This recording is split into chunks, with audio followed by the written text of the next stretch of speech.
Hello friends, સ્વાગત છે તમારું મારી ગુજરાતી રસોઈ ટિપ્સ ચેનલમાં। તો આજે આપણે બનાવીશું ઉનાળાની ગરમીમાં શરીરને ઠંડક આપે તેવો કાચી કેરીનો બાફલો। તો આ કાચી કેરીનો બાફલો શરીર માટે ખૂબ જ હેલ્ધી હોય છે અને ઘરે ખૂબ આસાનીથી બનાવીને પી શકો છો। તો ચાલો આપણે કાચી કેરીનો બાફલો બનાવવાનું શરૂ કરીએ।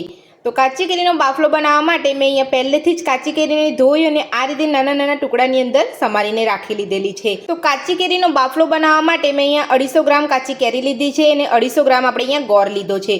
તો જ્યારે પણ તમે જેટલી ક્વોન્ટિટીની અંદર તમે બાફલો બનાવતા હોય ત્યારે તમારે અહીંયા કાચી કેરીનું અને ગોળનું માપ તમારે સરખું રાખવાનું છે।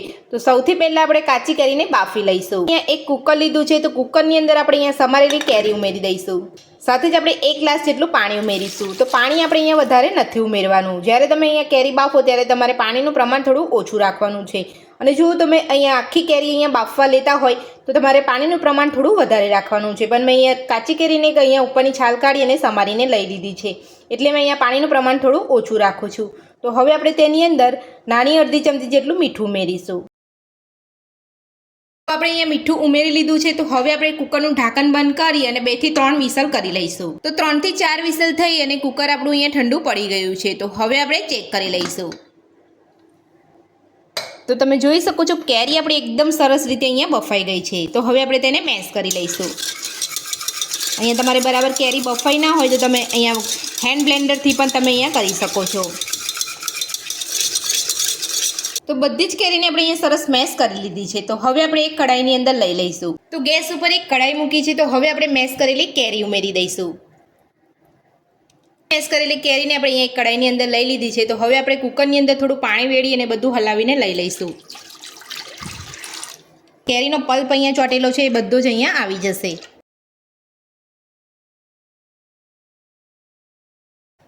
તો પાણી ઉમેરીને બધું આપણે અહીંયા સરસ મિક્સ કરી લઈશું। તો બાફલો અહીંયા પાતળો જ હોય છે, એટલે તમારે અહીંયા પાણીનું પ્રમાણ આ રીતે તમારે લેવાનું છે। તો તમારો વધારે બાફલો જાડો હોય તો તમારે થોડું પાણી ઉમેરી લેવાનું છે। તો બધું જ આપણે અહીંયા સરસ મિક્સ કરી લીધું છે। તો હવે આપણે તેની અંદર ગોળ ઉમેરીશું। તો ગોળ ઉમેરતા પહેલાં જો તમારી કેરી રેસાવાળી હોય તો તમારે બાફી અને કેરીને ગાળી લેવાની છે। તો બધા જ રેસા ગળણીની અંદર સરસ રીતે આવી જશે। તો હવે આપણે એની અંદર ગોળ ઉમેરી દઈશું। તો ગોળ ઉમેરીને બધું સરસ રીતે આપણે અહીંયા કૂક થવા દઈશું। આપણો ગોળ ઓગળી જાય ત્યાં સુધી આપણે અહીંયા કૂક થવા દેવાનું છે। તો આ રીતે તમે અહીંયા ગોળ ઉમેર્યા પછી કેરીના બાફલાને 10 થી 12 મિનિટ જેટલું ઉકળવા દેવાનું છે, એટલે તમારો બાફલો એકદમ સરસ રીતે કૂક થઈ જશે અને બાફલો પીવામાં પણ એકદમ સરસ લાગશે। અને આ બાફલો તમે અહીંયા બોટલની અંદર ભરી અને 2 થી 3 મહિના સુધી સ્ટોર પણ કરી શકો છો। તો હવે આપણે અહીંયા બધું સરસ કૂક થવા દઈશું। તો ગોળ આપણો અહીંયા એકદમ સરસ રીતે ઓગળી ગયો છે। તો હવે આપણે તેની અંદર મસાલા ઉમેરીશું। તો સૌથી પહેલાં આપણે અડધી ચમચી જેટલો સંચર પાવડર ઉમેરીશું। અડધી ચમચી શેકેલા જીરાનો પાવડર ઉમેરીશું। 1 ચમચી કાશ્મીરી લાલ મરચું ઉમેરીશું। બધું સરસ મિક્સ કરી લઈશું। તો તમે અહીંયા જોઈ શકો છો બાફલાની થિકનેસ પણ એકદમ પરફેક્ટ છે, ના વધારે જાડો કે ના વધારે પાતળો। તો આ જ રીતે તમારે બાફલો બનાવવાનો છે। તો તમારે ટેસ્ટમાં પણ એકદમ સરસ લાગશે અને પીવાની પણ ખૂબ જ મજા આવશે।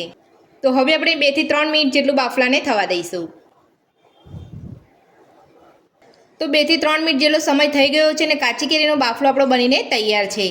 તો હવે આપણે બાફલાને થોડો ઠંડો થવા દઈશું, ત્યારબાદ સર્વ કરીશું। તો કાચી કેરીનો બાફલો આપણે અહીંયા ઠંડો પડી ગયો છે। તો હવે આપણે બાફલાને સર્વ કરી લઈશું।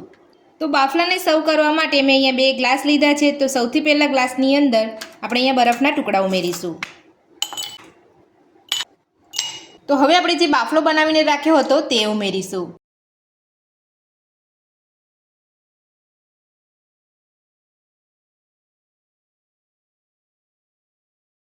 તો હવે આપણે તેની અંદર થોડું ઠંડુ પાણી ઉમેરીશું। તો હવે આપણે બધું સરસ મિક્સ કરી લઈશું। તો કાચી કેરીનો બાફલો આપણે અહીંયા સર્વ કરી લીધો છે। તો ગરમીમાં શરીરને ઠંડક આપતો અને લૂથી બચાવતો કાચી કેરીનો બાફલો બનીને તૈયાર છે અને આપણે અહીંયા 2 ગ્લાસની અંદર સર્વ પણ કરી લીધો છે।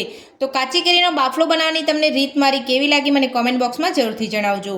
આજની રેસીપી પસંદ આવી હોય તો વિડીયોને લાઇક કરજો, ચેનલને સબસ્ક્રાઇબ કરજો, તમારા મિત્રોને જરૂરથી શેર કરજો। Thank you.